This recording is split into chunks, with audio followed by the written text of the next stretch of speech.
And welcome, ladies and gentlemen, to the first ever episode of the Not Mike and Mike Show. I am Brian Nelson, so clearly I am not Mike. And joining me is my co-host, Michael McLeod, and he is Mike. And today we have a jam-packed show for you all about the NFL. First, we're going to talk a little bit about the players who retired recently and whether they have a chance to make it to the Hall of Fame.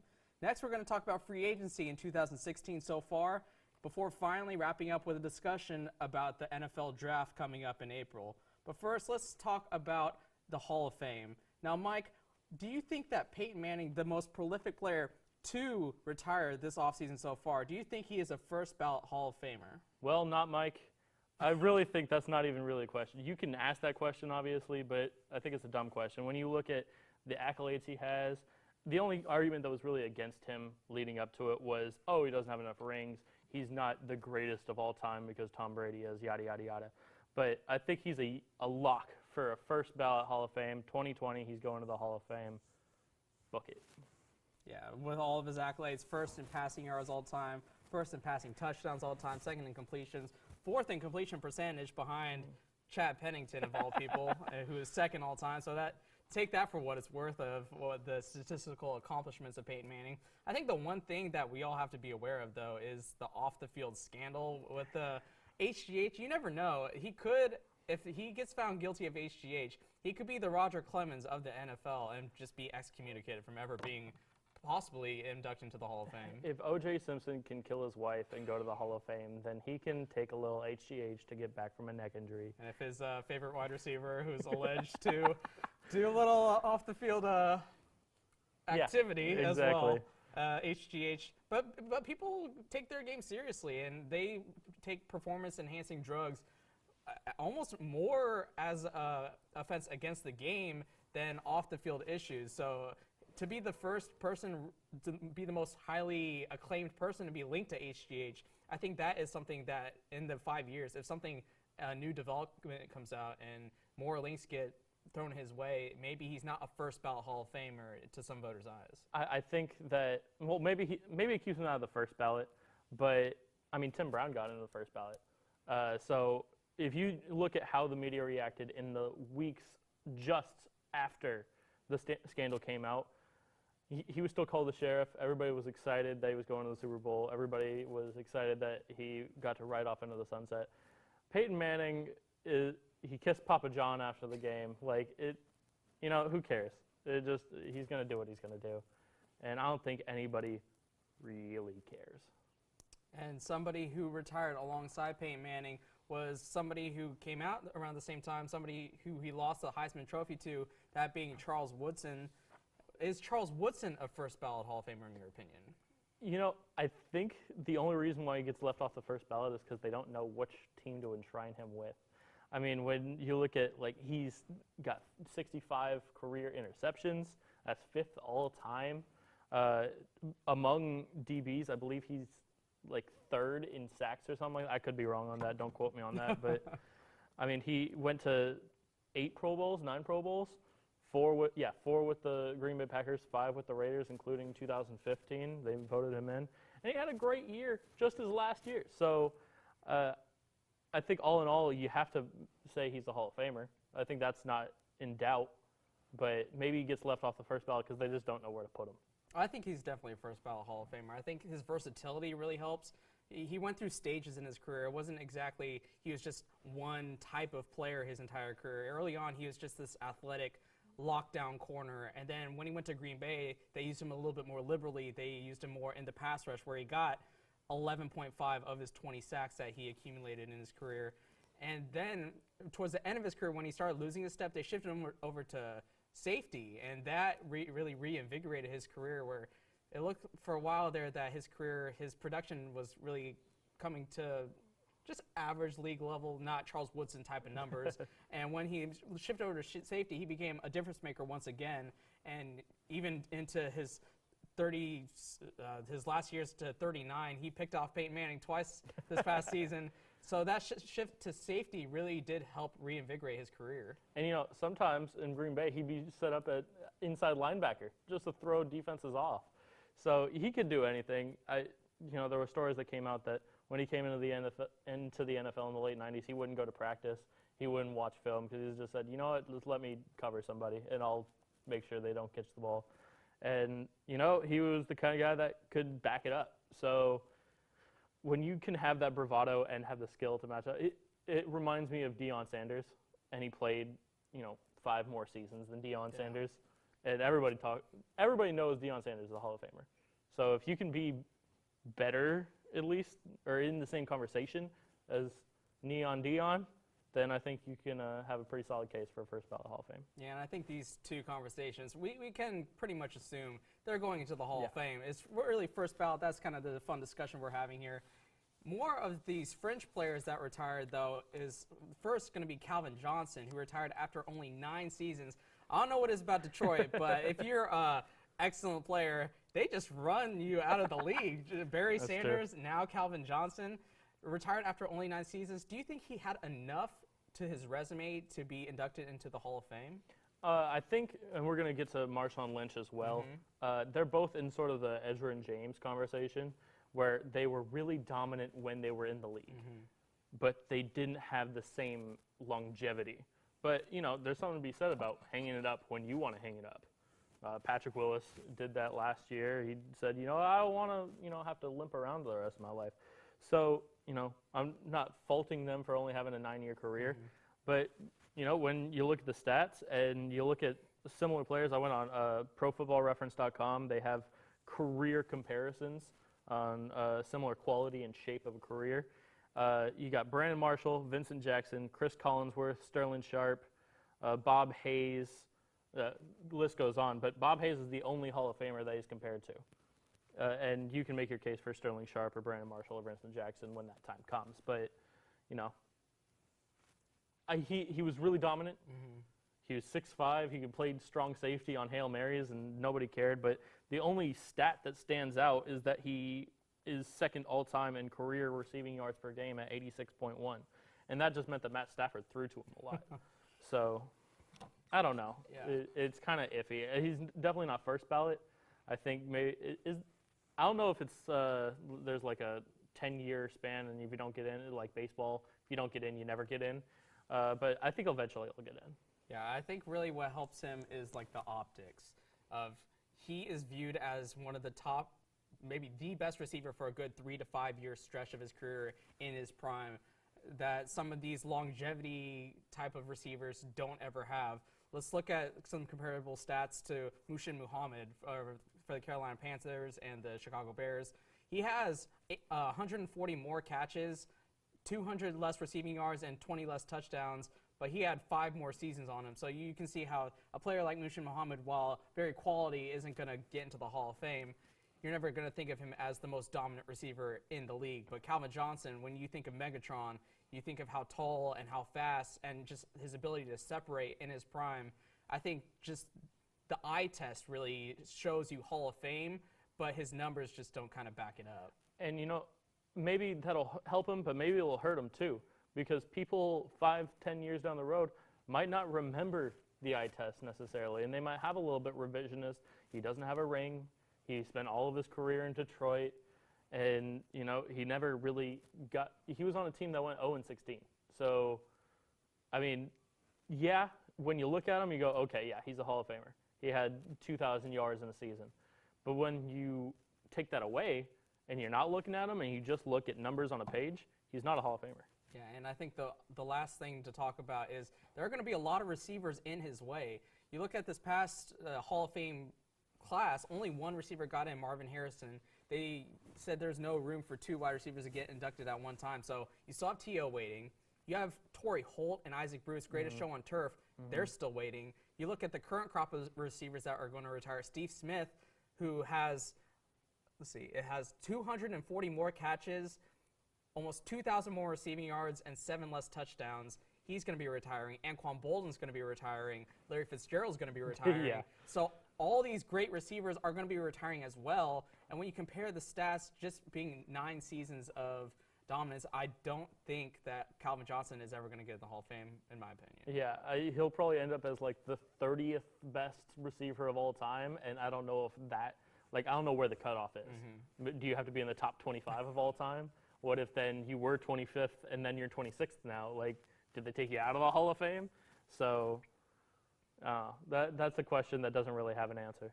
And you talked before the segment, you mentioned Marshawn Lynch being the next person we're going to talk about. Marshawn retired after 10 seasons, a little bit more typical for a running back, especially his style being a bruiser.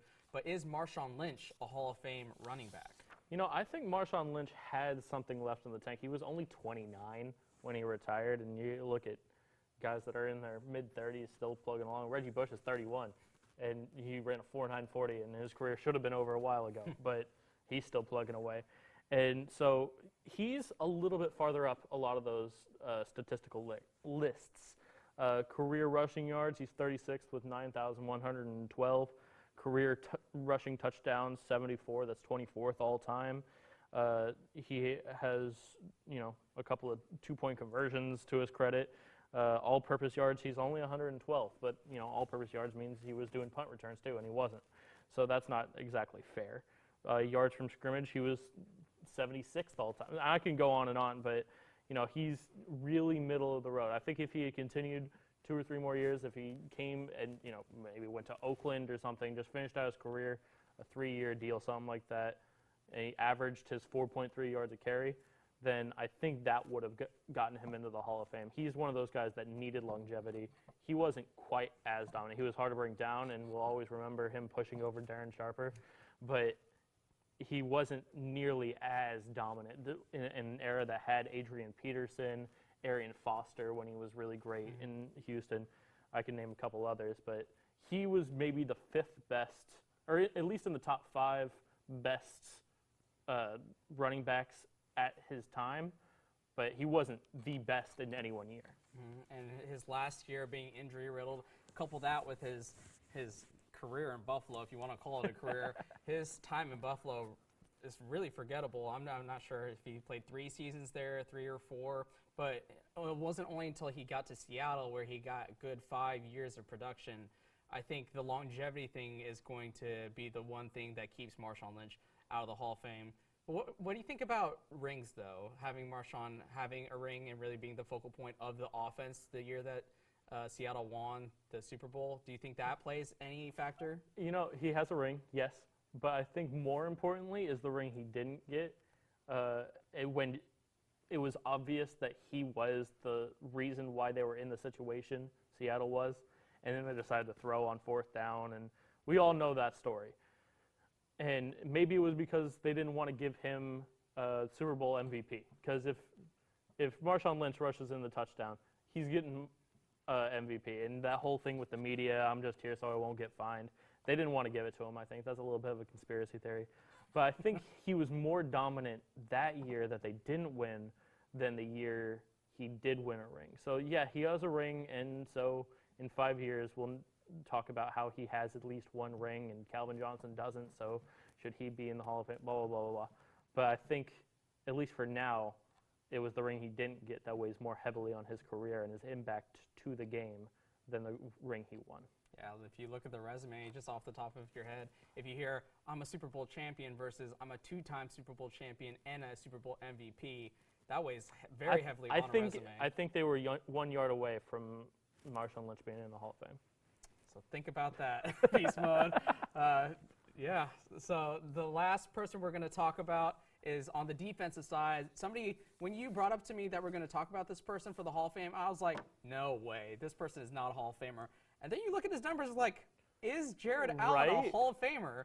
Do you think Jared Allen has done enough in his career to become a Hall of Fame pass rusher? He might be the most under-the-radar, greatest of all-time player of all time. Like, he's 9th in career sacks. I found this out when I was doing the research. He has 4 safeties, which is the most all-time by any player ever. Wow. He's forced 4 safeties in his career. In 2008, he had 2 of them in the same year, which is the most in any. Most people don't get 2 in a year. And then 1 in 2009, 1 in 2011. So he has the most all-time safeties, 9th all-time sacks. He doesn't do a lot else, but I mean, he was so dominant. Yeah. It was incredible. And he's tied currently with Julius Peppers, who's still active. So Peppers, in all likelihood, is going to pass him up for sole possession of 9th place all time. But when I thought of who was the best pass rusher of the era, I thought Julius Peppers. That's for sure. And to see that he is tied when he retired with Julius Peppers is really astounding. And there's only 8 men who have more sacks in front of them. 6 are in the Hall of Fame. The only 2 are Jason Taylor and Kevin Green, who are not in the Hall of Fame. I think Jason Taylor has a good shot of getting in.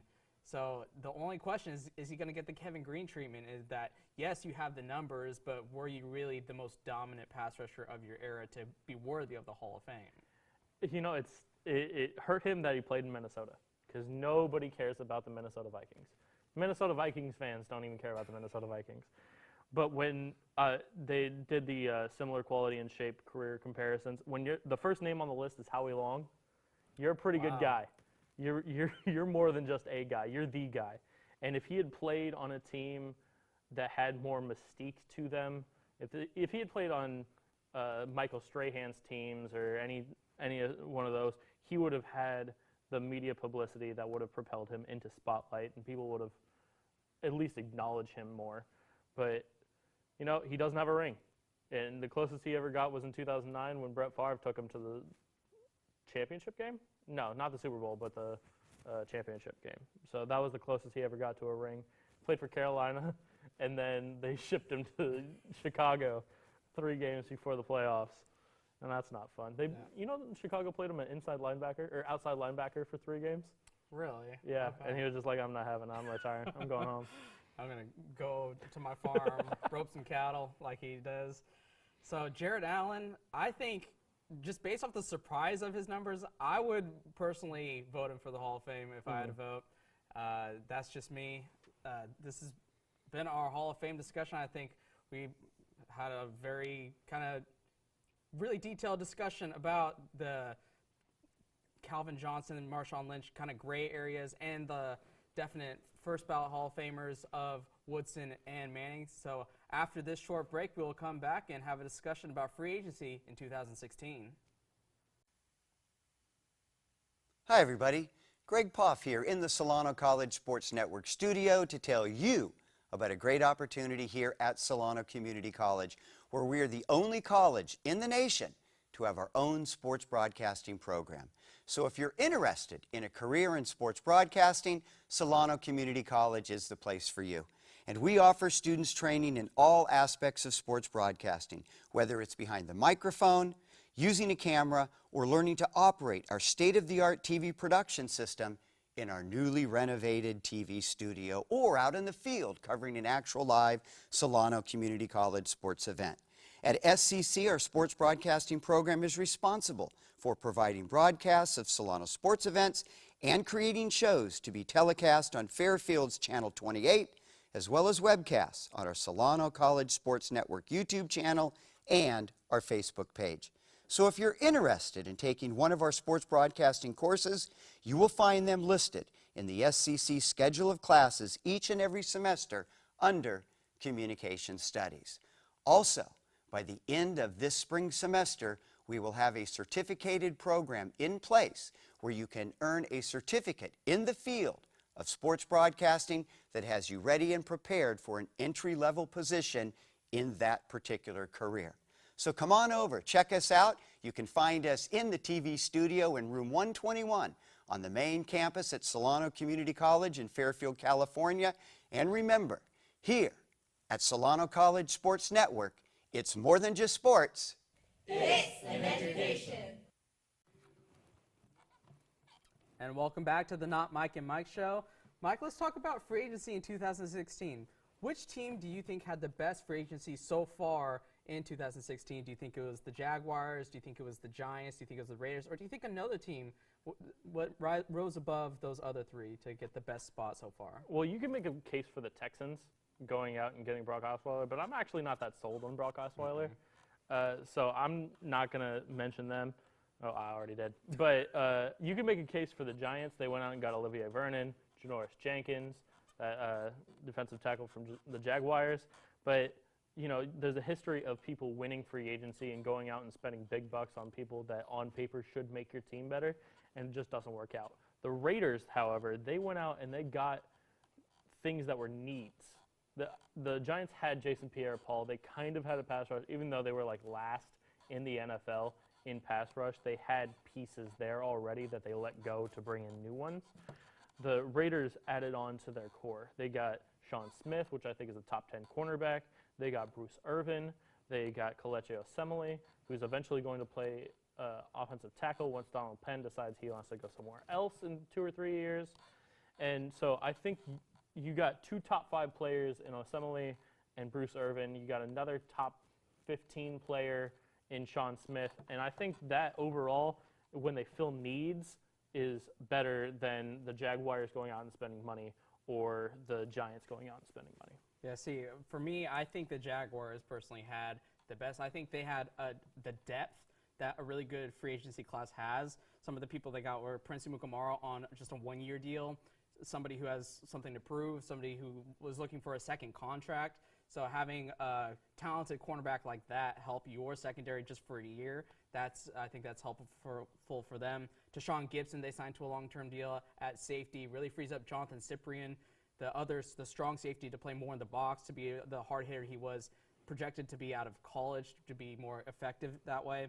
They signed a couple offensive linemen in Mackenzie Bernardo and Kelvin Beachum from the Steelers and the Cowboys to shore up that offensive line to protect their franchise quarterback and their offense. And they signed the big free agent Malik Jackson out of Denver. So they had a nice combination for me of the big name of Malik Jackson, the long-term contracts of him and Gibson, plus the smaller deals that really make up the core of your team that they need an improvement, being a young up-and-coming team. The only reason why I didn't go Jags is just because I'm not as high on Malik Jackson as I think the rest of the world is. I think he benefited a lot from running in the Broncos system with Von Miller, and I think take him out of Denver, and he's not the same guy. Yeah, that's the only reason. And you've seen with the Jaguars take some people from systems that worked for them, put them in Gus Bradley's system, who ran the same defense as, let's say, Seattle when they signed Chris Clemens. Chris Clemens was never an impact player for them like he was in Seattle. I think it's just something about Jacksonville, Florida. I think it's just not a fun place to be. It's just the black hole. If Oakland's the black hole, Jacksonville's a literal black hole of talent. They're more of a brown hole. Oh. Let's move on from there. Speaking of brown holes, let's talk about the worst free agencies. And we can start with the Browns. Other people we talked about are the Dolphins, the Broncos, the 49ers. Who do you think had the worst offseason so far? I think it's a tie between the Broncos and the 49ers. I'm going to go through the Broncos first, then the 49ers. The Broncos, they just won a title. How could they? But they lost Malik Jackson. Peyton Manning retired. They lost Brock Osweiler. They haven't really signed anybody. Now they're being linked to Robert Griffin III and Colin Kaepernick. That's not where you want your Super Bowl team to be. And on the other side, the 49ers, they have Colin Kaepernick. He's on their roster. And they were a team that was 5-11? They didn't do anything to get better. They re-signed Ian Williams. That's the only one off the top of my head that I think. Quentin Dial as well. It's a 4-year deal. So yeah, so the 3 of the 4 is solid with the rookie Eric Armstead, Quentin Dial, and Ian Williams. So for 49ers fans, not the most exciting free agency at all. 5-11, and they didn't do anything to get better. They didn't hit any, and I think it has something to do with Chip Kelly. I think that defensive players don't want to go there because they make less money per play having to play defense in Chip Kelly's system, because they're going to be out there for 48 out of the 60 minutes that you're in a game. It's too much defense to play if you're a defensive player. And watching Colin Kaepernick for however long he's been 12 there. minutes. Three and outs are his forte. He has perfected the art of the 3 and out. And a 3 and out with Colin Kaepernick plus the 40 seconds it takes to do it in Chip Kelly's system means the defense will not be played very well in San Francisco for the foreseeable future. Yeah, so just for the sake of providing a different kind of team to talk about, I went with the Dolphins, so I stayed in Florida. For me, it was just more the people that they lost. They stuck the transition tag on Olivier Vernon, which I thought was a good thing. But then when he signed the big deal, they took the transition tag off of him. So they got nothing back, and they lost a pass rusher. And then they cut Brent Grimes, who has been a Pro Bowl player for them each of the seasons he's played for Miami Dolphins. And the pickups that they got weren't really stand out to me. They got Mario Williams on the back end for cheap, who's an aging player, seems really disinterested in football, and the last thing you want is a disinterested pass rusher. They really lose their effectiveness if they're not hungry to rush the passer. And then they traded down in the draft. When you're a bad team and you trade down a couple spots to pick up an injured Kiko Alonso and Byron Maxwell signed a big contract for the Eagles, those kind of moves aren't impressive to me, and they just reek of desperation. But, for their credit, they got rid of bad character guys. Not saying that Olivier Vernon was a bad character guy. They didn't want to lose him, but Brent Grimes, nothing on him, but his wife was a point of contention for everybody in that locker room. Did you see the cakes that she made? Yeah, don't look Google at that. it. Don't Google it. Don't look at it. Don't search for it. But just know that they're not appropriate. So she was the reason why they let him go. They didn't. He was a great talent, and I think he got picked up by Tampa Bay or something. Tampa Bay. So Tampa Bay's a desperate team. They don't care about character. But I think you look at Jameis. No. Exactly. Yeah. Snow crabs and cakes. Yeah. It's good. But you look at, again, going back to kind of my hometown, you look at the Raiders 3-4 years ago. They had Rolando McClain, and they had a bunch of guys that didn't really care about football, and they were bad character guys. And Reggie McKenzie came in and got rid of them, and they went 0-16 basically. They won a couple games here and there, but they had a bad time. But they got rid of all the bad contracts, and they got rid of all the players they didn't want, so that they could get players that wanted to be there, that could be there, and that were good character guys. So I think that I praise the Dolphins for wanting to do that. I don't know if that was their intention to begin with, but that's kind of the result of it. And so that's been the discussions of free agency, the best and the worst. Now, we can't really talk about free agency without talking about the draft. That's the other way NFL teams can improve in 16-17 season. So after this break, we will come back and discuss the NFL draft.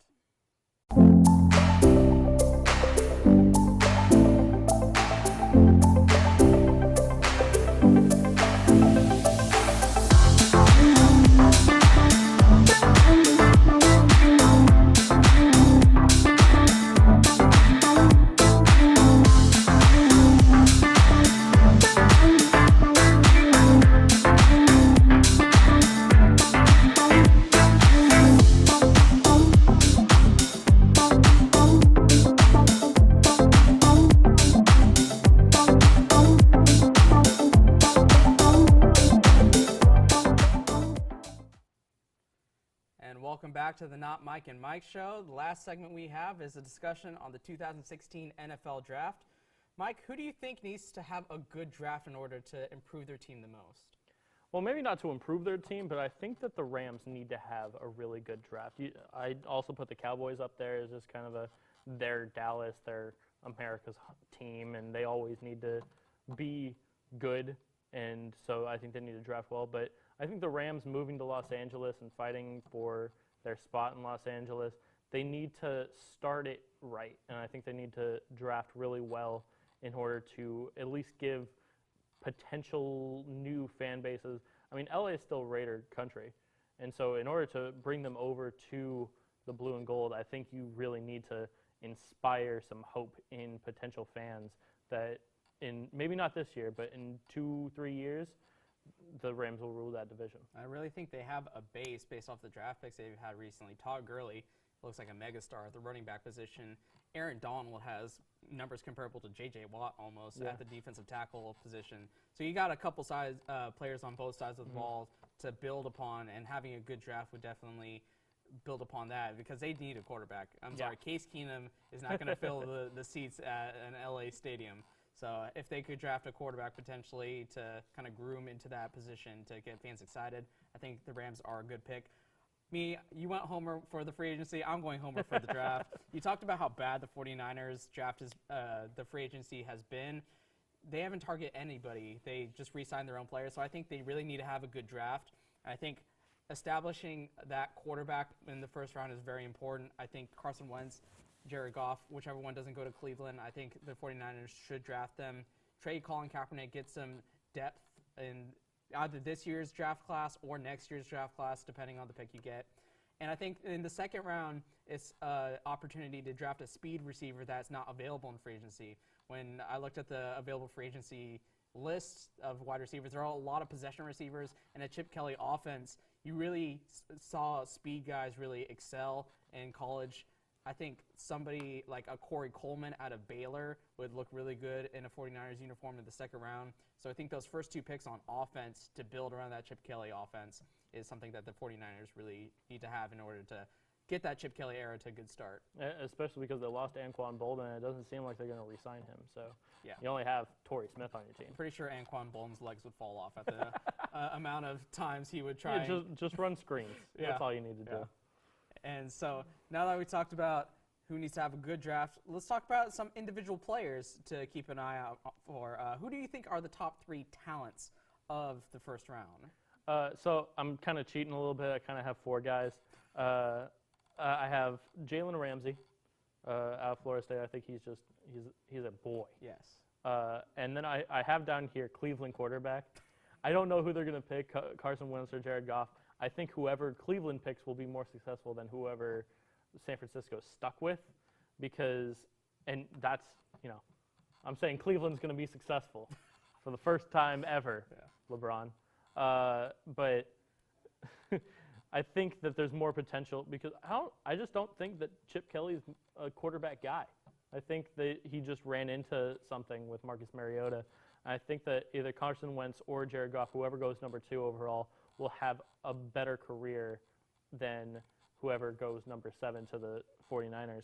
And DeForest Buckner out of Oregon, he's just a mammoth of a man. And I just think that he has more potential to be a top 3 talent than even Joey Bosa, even though all the experts seem to agree that Joey Bosa is the next J.J. Watt. I think DeForest Buckner could end up being the steal of this draft. Yeah, for me, I thought Jalen Ramsey is at the top of my list as well. Just watching him in the combine, just the difference between him and the other cornerbacks is astounding. Like, they would do the drill where they would flip their hips and you just kind of follow the ball. You can tell the cornerbacks were anticipating the flipping of the ball to flip their hips. Jalen Ramsey's just backpedaling easy, just flips his hips, goes and catches the ball. Yeah. It's just outstanding, his athletic ability. It just rises above the rest. I think he is the best overall talent, especially at the cornerback position where taller cornerbacks are now what's in the NFL. Being 6'1" also helps him, in my opinion. Number 2 for me, I think, is Zeke Elliott. Zeke is going to be a first-round running back, and that's so rare. Even though Todd Gurley and Melvin Gordon got drafted last year, I think Ezekiel Elliott is the clear top running back who can catch the ball. He can block, which was pretty underrated as a running back for pass protection. To be a 3-down back nowadays is pretty rare. And in all likelihood, he won't be a 3-down back to start out unless their running back position's absolutely desolate in the team he goes to. Zeke Elliott just is a great overall, well-rounded running back. And the last person I picked was Miles Jack. Just his versatility, his athletic ability at the linebacker position. I think there's so many teams that can use a player like him. I think his talent just translates across multiple schemes. So that's the reason why he's my top 3 talent in terms of the first round. So now let's talk about maybe some sleeper picks. Who are some guys that you want to keep your eye out on maybe later in the first round or in the second and maybe even later? So I got 2 guys, actually. I got Noah Spence. He had that whole drug scandal thing, had to go to Eastern Kentucky. One of the Kentuckys. Not Kentucky, but one of the other Kentuckys. And so I think he's a top 20 talent, and he's probably going to end up going in the 3rd or 4th round. Reminds me of Randy Gregory last year, who I think has worked out really well for the Cowboys in the wake of that whole Greg Hardy situation. He was locking down the other side. Despite being suspended for another year. Whatever. That's fine. That's fine. And then, so I think he could end up being a really good mid-round talent. And then I was watching the Ohio State Pro Day, and I saw Cardale Jones throw. And while his deep throws didn't, inspire any confidence or anything, nobody's does when it's a pro day.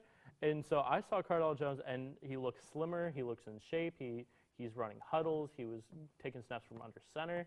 And I don't know why Urban Meyer didn't like the guy, but he was 11-0, and he had Ohio State looking to be a national champion, and then he got benched, and they lost to Michigan State, and they ended up missing everything.